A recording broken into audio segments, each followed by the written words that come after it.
Hello, good evening, SVS. If you are new to the channel, kindly like, share, subscribe, and please don't forget to hit the notification bell. Mr. Chinedu Michael, let's look at this unrelenting killing, serious insecurity in different part of the country. We have seen a full bus being entered into the bush or rather forest in Benue. We saw the other day a community contributed about 10 million to go and secure the needs of their loved ones from Delta State.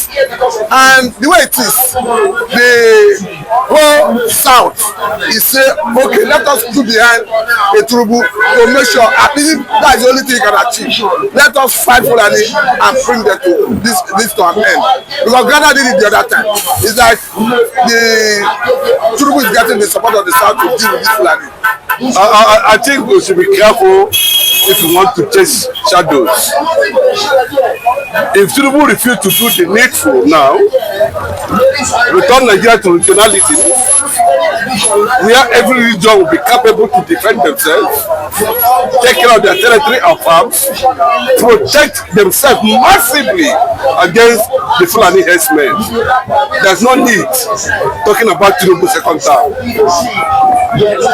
Because we are not seeing it that it is possibly it can be another sellout to the north to allow a proper political conquest of the south. The campaign, I know its politics is not wrong, there's nothing wrong with that, but the way and manner the Fulani governors of the north and their supporters and their financiers and those who are backing them from outside the world are still insisting that they must conquer Nigeria, and that the Fulanis, who are naturally not indigenous in Nigeria, have started claiming indigenous, and that nobody can set them away, and that they have right of pastoralization anywhere, advancing the secret agenda under the name of S-men, nomads, they move from one place to another.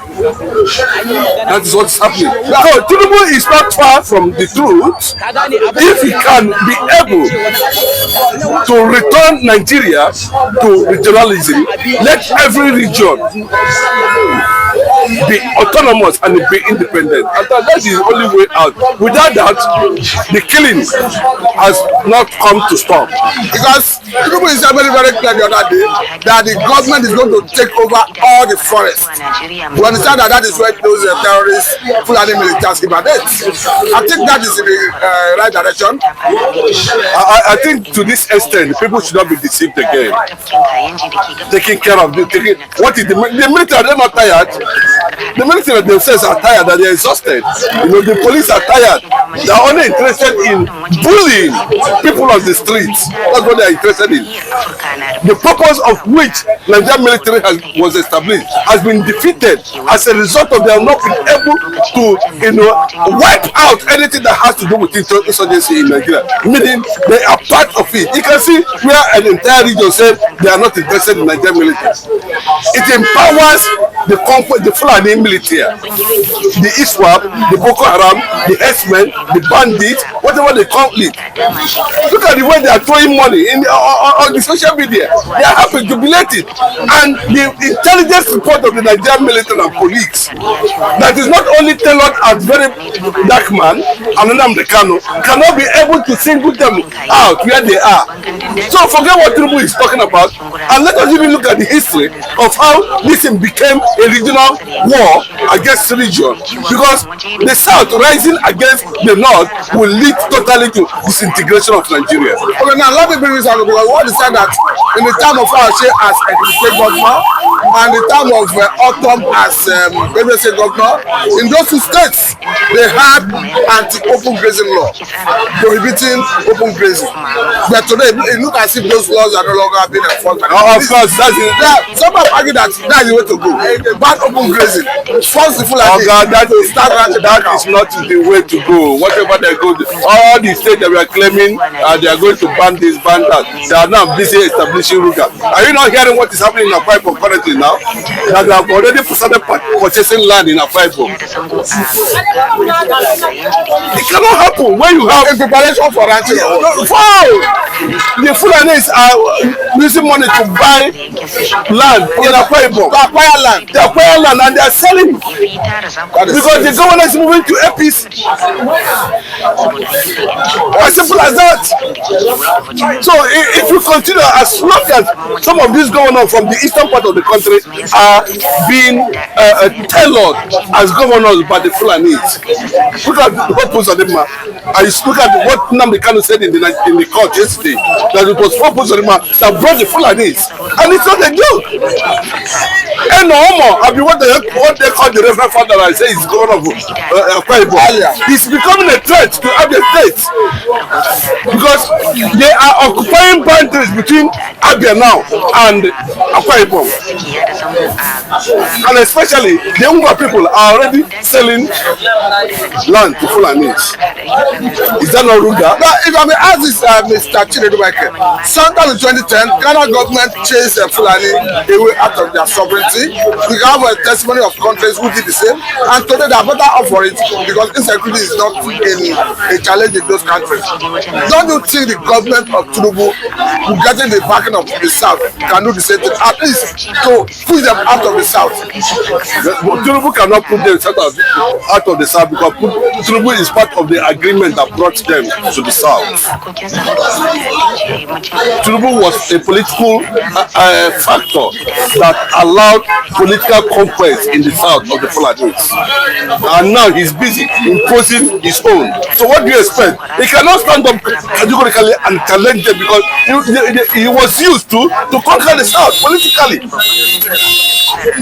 So he's complicit. Yes. So no matter how you look at it, that's the fact. Forget what he's trying to do at this point in time. He knows the game he's playing. He knows what they want to achieve. After all, when Nigeria is running a Muslim ticket, he cannot predict them. Forget whatever conspiracy sympathy you are seeing. Tinubu is trying to do this. He's trying to reawaken, unite the South. Oga, na lie. Typically lie. There is something behind it, and that is how regions and territories are being conquered because people refuse to open their eyes. Can the entire South rise up against the North? No, it's not.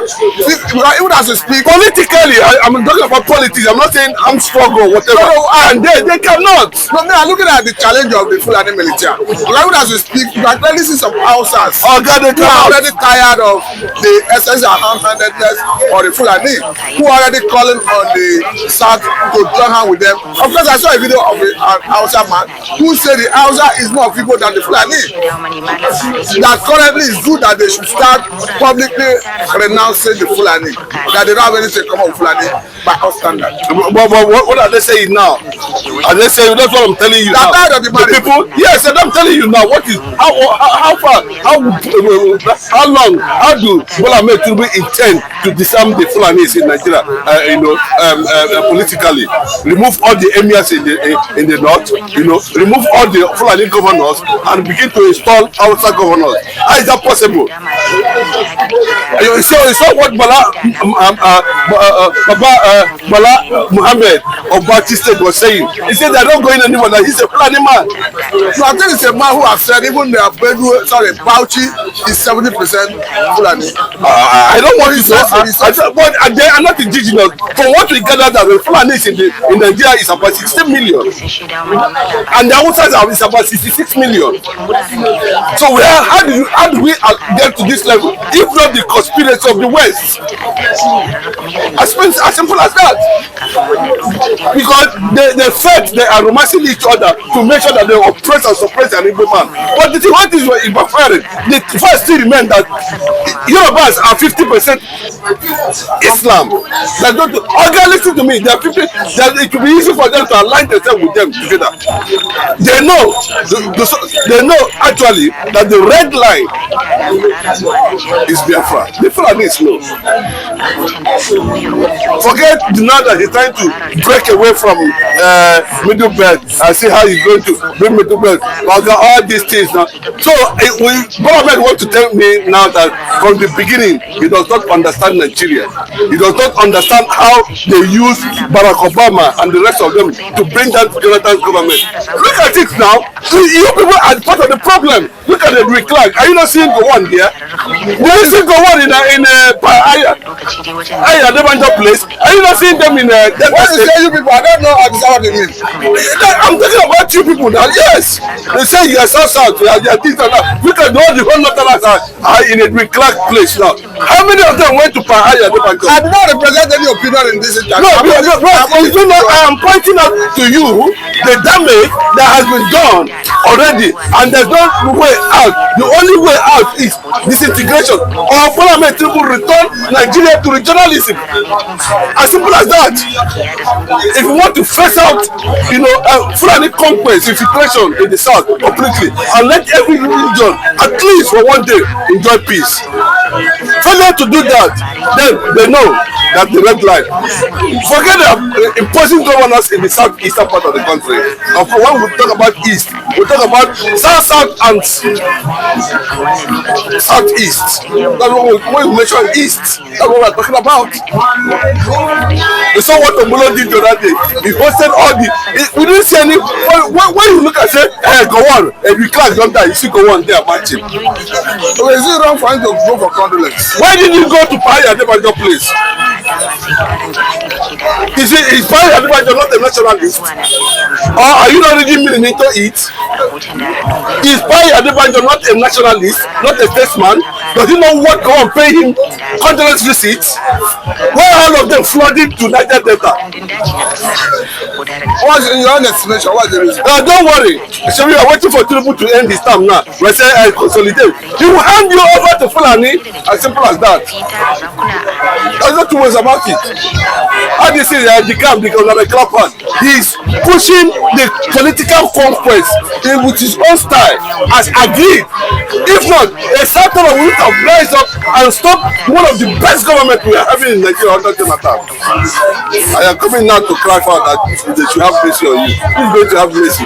But after turning to Reverend Father and Pastor, we know where we are going to put him at the end of the day. I'm going to thank you for your time. Thank you very much.